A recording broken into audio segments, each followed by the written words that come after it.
Au centre de tri, le directeur des lieux nous accueille. C'est ici qu'arrivent tous les déchets d'emballage des environs. Les cartons sont stockés d'un côté, les plastiques de l'autre. Et surtout, on corrige les erreurs des habitants. Attention, ça va très vite. Alors ça, c'est pas fait. Ça non plus. Pour les plastiques, seules bouteilles et flacons sont envoyés au recyclage. Tous les emballages plastiques ne se recyclent pas aujourd'hui. Donc les gens font l'amalgame sur le terme d'emballage plastique. La majorité des refus de tri sont sous forme de plastique souple ou un peu plus dur. Les refus de tri, le directeur va nous les montrer. Une montagne de déchets destinés à la décharge ou à l'incinération. Car en France, 80% des plastiques ne sont pas recyclés. Aujourd'hui, non. Ce sera recyclable à partir de janvier 2014, mais aujourd'hui, il n'y a pas de filière pour recycler ces produits. Tout ça ne se recycle pas. Aujourd'hui, non. Ce sera recyclable à partir de janvier 2014, mais aujourd'hui, il n'y a pas de filière pour recycler ces produits. Vous avez combien de tonnes de refus chaque année? Cette année, on est à peu près sur 1500 tonnes de refus. C'est beaucoup? C'est assez élevé, oui. Ces erreurs de tri ont un coût, 600 € par tonne collectée, qui s'ajoute à la taxe d'ordures ménagères des habitants de la région. Pourquoi les Français commettent-ils tant d'erreurs? L'un des coupables pourrait être ce petit logo présent sur tous les emballages. 2 flèches entrelacées dans un cercle. Contrairement aux apparences, il ne signifie pas que ce déchet est recyclé. Oui, ça peut induire en erreur les gens, effectivement, qui souvent se réfèrent à cette signalétique-là pour savoir si leurs déchets sont recyclables ou non. Ce logo, c'est celui d'Éco-Emballage. Depuis près de 20 ans, cet organisme doit nous apprendre à trier. Mais visiblement, le message n'est pas très bien passé. L'histoire avait pourtant bien commencé. En 1992, la France est un des premiers pays d'Europe à trier ses déchets d'emballage. À l'époque, on invente le principe du pollueur-payeur. Les producteurs d'emballage devront payer aux collectivités une partie du coût du recyclage. C'est Brice Lalonde, ministre de l'Environnement de l'époque, qui crée Éco-Emballage. Les industriels disent « Ok, on est d'accord pour payer et pour récupérer nos propres emballages ». Et ça, c'est une date très importante. Mais ce que Brice Lalonde ne dit pas, c'est que ce projet lui a été soufflé par les industriels eux-mêmes. À l'époque, Antoine Riboud, patron de BSN, aujourd'hui Danone, et Jean-Louis Beffa, PDG de Saint-Gobain, ont dessiné Éco-Emballage. Nous proposons de créer une nouvelle société, Éco-Emballage, qu'il y ait une contribution sur chacun des emballages produits. Ceci va faire une somme d'argent importante. Parce qu'ils vont payer, les industriels obtiennent aussi le contrôle d'Éco-Emballage, l'unique organisme de collecte et de tri des déchets en France. Nous rencontrons ceux qui, les premiers, ont dénoncé ce monopole, le Centre d'information indépendant pour les déchets. Hélène Bourges y travaille depuis 4 ans. Elle nous liste les principaux actionnaires d'Éco-Emballage. Il y a Kraft Food et Unilever. Il y a également Procter & Gamble, il y a Coca-Cola, Heineken, Nestlé Water France, des géants de l'agroalimentaire et donc des énormes producteurs d'emballage puisqu'ils fournissent tout ce qu'on trouve dans les rayons de supermarché à peu près, quoi. C'est vrai qu'il y a une sorte de péché originel dans l'éco-emballage, c'est que ça a été inventé par les industriels, pour les industriels. Y aurait-il un conflit d'intérêts ? L'année dernière, un rapport des ministères des Finances et de l'Industrie a confirmé cette hypothèse. Ses auteurs ont constaté une propension de l'éco-organisme à satisfaire ses mandants dans un sens ne correspondant pas à la politique publique. En clair, Éco-Emballage servirait en priorité l'intérêt de ses actionnaires. Éco-Emballage est chargé de remplir une mission d'intérêt général. Et elle est détenue par des capitaux privés. Sa mission, c'est gérer les déchets d'emballage, mais c'est aussi réduire les emballages. Or, demander à des fabricants d'emballage de réduire les emballages, il y a déjà un problème dans l'énoncé. Alors, les industriels font-ils des efforts sur les emballages ? Pour le savoir, direction une grande surface. Le directeur des lieux a un poste d'observation privilégié sur le sujet. Il nous fait visiter le rayon frais. Donc là, on est sur le rayon charcuterie industrielle, charcuterie libre-service. Donc si je fais le tour du rayon, ça ne se recycle pas, ça ne se recycle pas. Je veux dire, l'ensemble en fait des produits qu'on a à disposition du client ici sont sur du plastique non recyclable. Et on peut tourner en fait sur tout le rayon. Si, un produit qui peut se recycler qui est en carton. Mais vous voyez que sur l'ensemble du rayon qui fait 13 mètres de longueur, on a deux produits sur la masse des produits qui a un emballage recyclable. Non recyclable, non recyclable, non recyclable, etc. L'ensemble des yaourts, les pots ne sont pas recyclables. On se rend compte que finalement, il y a très peu d'efforts de fait sur le process de fabrication pour dire on intègre dès le départ, dans la conception du produit, un emballage qui peut être recyclé. Il y a du boulot pour les industriels.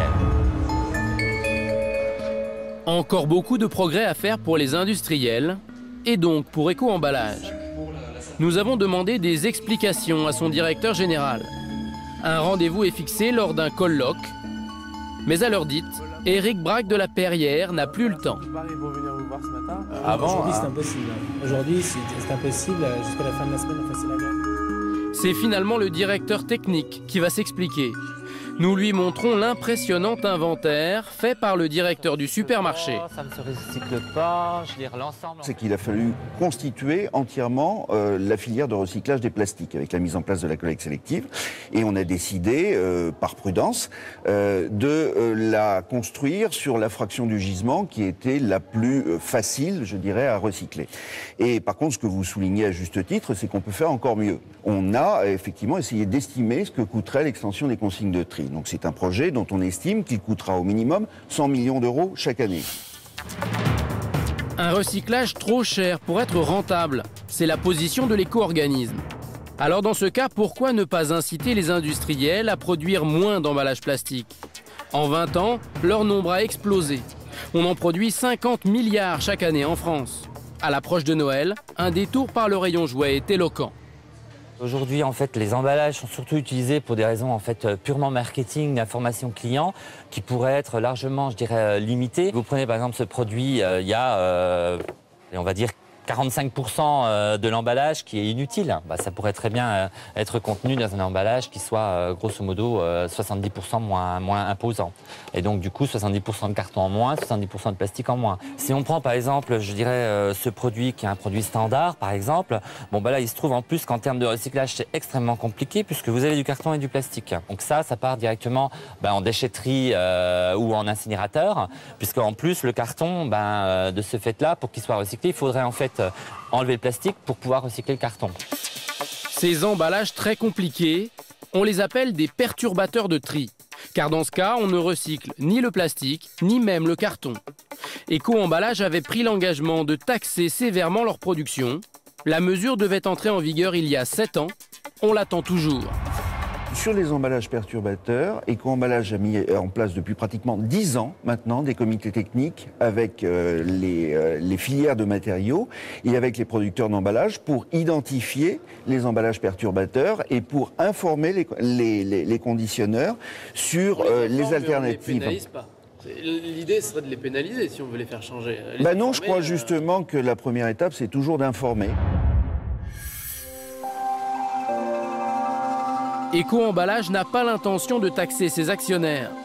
Et dans certains cas, il peut même aller plus loin pour les défendre. C'est ce qui s'est passé à Nancy. Jean-François Husson est vice-président de la communauté urbaine. Bonjour, ça va? La collecte se passe bien? Et comment vous le voyez quand c'est mal trié? C'est pas que c'est mal trié, c'est que c'est pas trié. Les gens ils mettent dedans, ils trient pas, il n'y a rien dedans. Donc, ils mettent rien là? Ils mettent rien dedans. Ils mettent tout avec les ordures ménagères? Tout avec les ordures.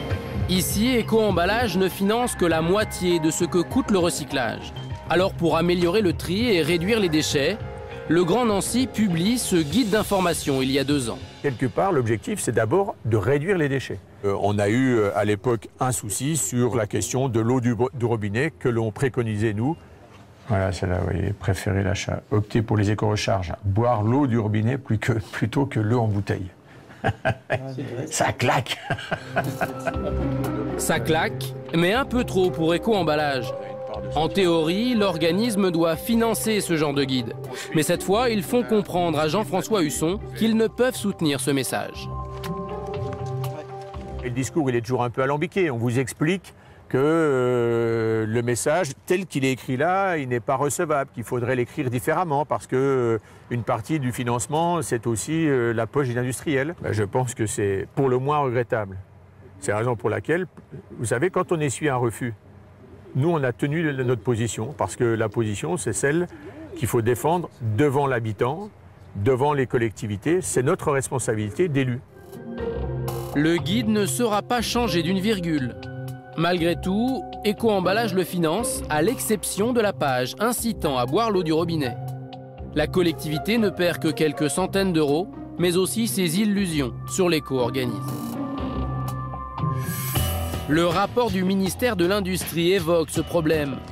Nous avons rencontré l'un de ses auteurs. Il nous confirme que Nancy n'est pas un cas unique. Le scénario, lui, est toujours le même. La rédaction d'un guide du tri, c'est à la fois normal, mais on se rend compte qu'on touche les limites. Éco-emballage va avoir son mot à dire sur la formule que voulait utiliser la commune, incitant à boire l'eau du robinet. C'est quelque chose qui n'est pas normal. Boire l'eau du robinet, c'est un geste qui heurte les producteurs de bouteilles plastiques, qui heurte les producteurs d'eau plate, qui heurte les producteurs d'eau minérale. Donc c'est quelque chose qui est intrinsèquement contraire à leur existence même. Pour avoir évoqué ce conflit d'intérêts, Rémi Guillet s'est fait quelques ennemis. C'est typiquement le mot, enfin le geste sur lequel on heurte des industriels producteurs et on heurte les distributeurs. C'est du chiffre d'affaires, c'est 10 000 ou 12 000 emplois. Moi, je m'en suis pris plein la gueule pour avoir oublié ça. Difficile de s'opposer aux industriels, même au nom de l'environnement. Le plus puissant lobby des grandes marques, c'est l'Institut de liaison des industries de consommation, l'ILEC. Ils acceptent de nous recevoir.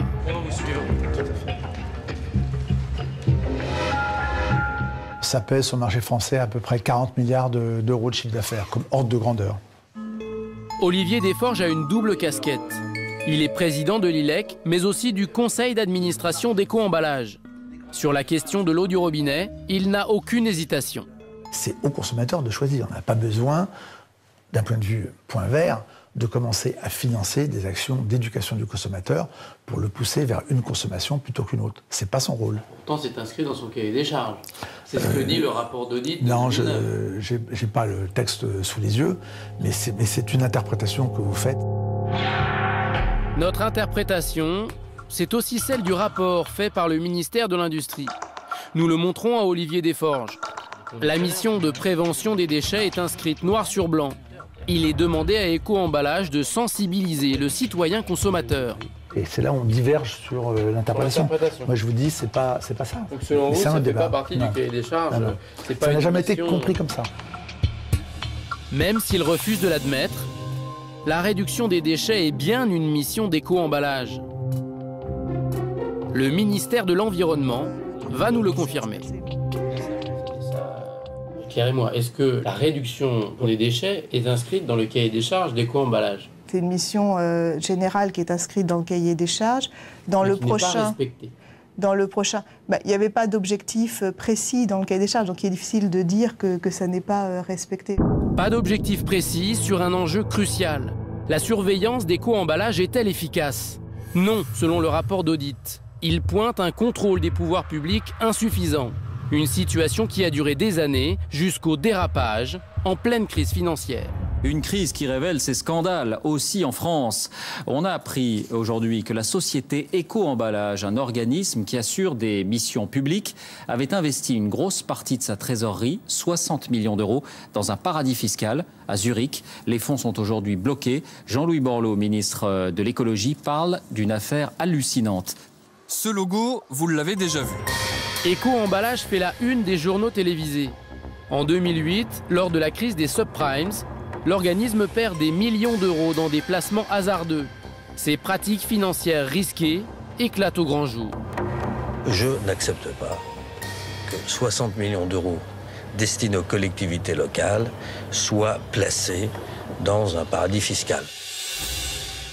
Voilà, c'est ça. Olivier Guichard-Daz a été le premier journaliste à s'intéresser à ces dérives. Au cours de son enquête, il découvre qu'Eco-Emballage possède un trésor de guerre.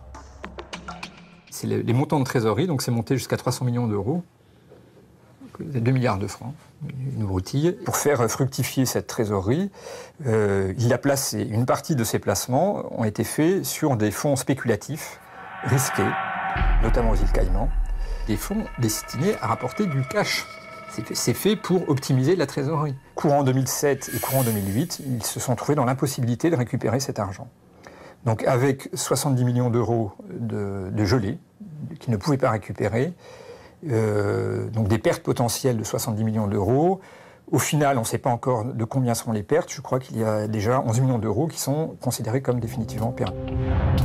De l'argent destiné à financer le recyclage, perdu dans des paradis fiscaux. Ce scandale aurait-il pu être évité? Oui, selon Olivier Guichard-Daz. Car ces placements figurent dans les bilans d'Eco-Emballage. Et ces bilans, un censeur d'État doit les surveiller depuis plus de 10 ans. Je trouve que le fait que le censeur d'État n'ait rien vu depuis les bilans de 2003, je trouve ça... Enfin, personnellement, ça me pose question quand même. Je me dis, à quoi servait-il? Pourquoi le censeur d'État n'a-t-il pas empêché ce scandale? Cette question, nous la posons au ministère de l'Environnement. C'est un document public auquel a accès le censeur d'État. Pourquoi alerter le ministère en 2008 et pourquoi pas en 2006? Ce que je pense, c'est que le censeur d'État a joué son rôle en alertant sur la base d'éléments factuels le ministère, qui n'avait pas forcément non plus tous les pouvoirs nécessaires au contrôle. Moi, je ne constate pas de dérive, simplement des voies de progrès sur un certain nombre de sujets et la nécessité de renforcer encore un petit peu le contrôle sur ce sujet. 18 ans après la création d'Eco-Emballage, le ministère veut renforcer son contrôle, mais n'envisage pas de bouleverser son fonctionnement. L'État s'apprête même à renouveler l'agrément de l'éco-organisme dans les semaines à venir. Quelle solution pour que la France soit plus performante en matière de recyclage? Nous avons posé ces questions à Corinne Lepage, députée européenne, spécialiste de l'environnement. Pourquoi recycle-t-on aussi peu de plastique en France? Je crois qu'on est les 10e au niveau européen, c'est pas terrible quand même. Hein. Non, mais parce que rien n'a été fait pour qu'on le fasse vraiment sérieusement, tout simplement à cause de l'importance de l'incinération. Pour qu'un incinérateur fonctionne, il faut le nourrir. On le nourrit avec quoi? On le nourrit avec du papier, du carton, du plastique, des déchets organiques. Ouais. Tout ce qu'il faudrait en réalité réutiliser, recycler. Simplement, si vous ne le mettez plus dans l'incinérateur, il ne marche plus.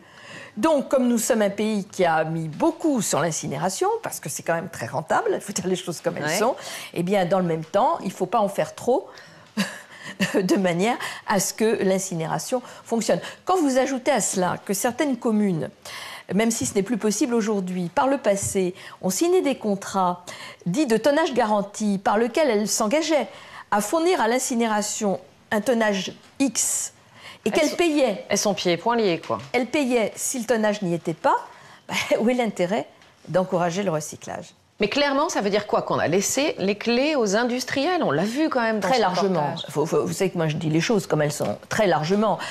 Quand on voit par exemple la manière dont ce que l'on appelle le barème amont, c'est-à-dire tout simplement ce que payent les industriels, a été négocié par Eco-Emballage, on est quand même un peu épaté. Et quand on voit qu'il y a eu un refus de publicité, enfin si on peut appeler ça de la publicité, d'encourager les gens à boire de l'eau du robinet. Oui, on l'a vu dans le reportage. Pour éviter les bouteilles plastiques. Et qu'on voit Eco-Emballage le refuser parce que dans leur cahier des charges à eux, ils se sont engagés à ne pas gêner leurs annonceurs, en quelque sorte, et financiers. Très franchement, les bras vous en tombent. Alors, on est dans un système qui est à mi-chemin entre le service public et c'est une société privée. Donc, la mission de service public qu'on avait donnée, finalement, que l'État avait donnée, n'a pas été remplie dans des conditions satisfaisantes. Mais vous qui avez occupé des positions politiques, vous avez été ministre de l'Environnement, comment expliquez-vous qu'on ait justement laissé les clés petit à petit aux industriels? Comment ont-ils pris le pouvoir? D'abord parce qu'ils sont très bien organisés et qu'ils ont des relais souvent très puissants au sein de l'État. Il faut quand même dire les choses comme elles sont. Deuxièmement, parce que l'État n'a pas décidé d'y mettre beaucoup d'argent. et que dans la vie économique et dans la société qu'est la nôtre, souvent c'est celui qui paye qui décide, malheureusement, c'est comme ça, c'est une réalité.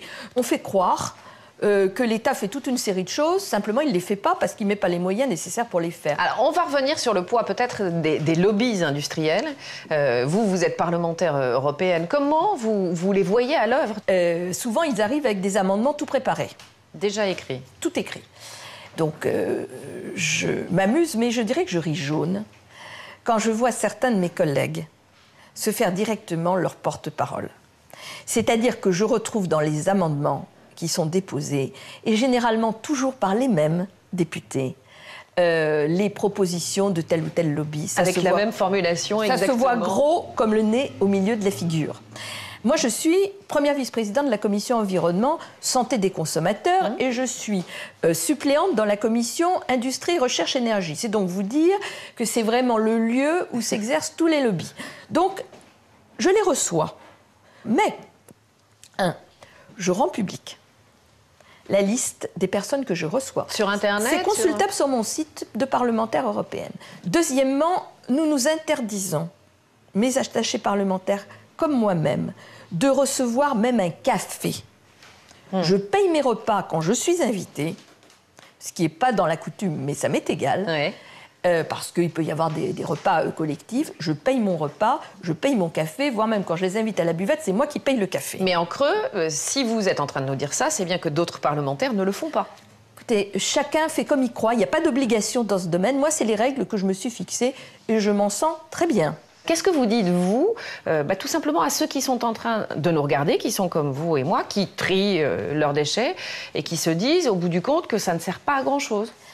Ça sert à quelque chose, d'abord, c'est très important de trier, il faut continuer, mais il faut être beaucoup plus exigeant. Il faut être beaucoup plus exigeant auprès des pouvoirs publics et avoir bien conscience de l'importance de son acte de consommateur. Parce que quand vous achetez un produit, vous favorisez une entreprise. Quand vous décidez, et surtout si c'est collectif, de ne plus l'acheter, eh bien vous la défavorisez. Et donc vous allez l'obliger à changer son comportement. Et c'est ça qu'il faut arriver à faire. Alors je sais bien qu'en France, on n'est pas très équipé pour, parce que notre droit est très défavorable. Le boycott, si vous lancez une opération de boycott, vous allez payer le préjudice commercial. Donc c'est pour ça qu'il n'y a pas d'opération de boycott en France. Le renforcement du pouvoir des consommateurs, c'est un pouvoir formidable. Et dans certains pays, c'est extrêmement puissant. Ça ne l'est malheureusement pas assez chez nous.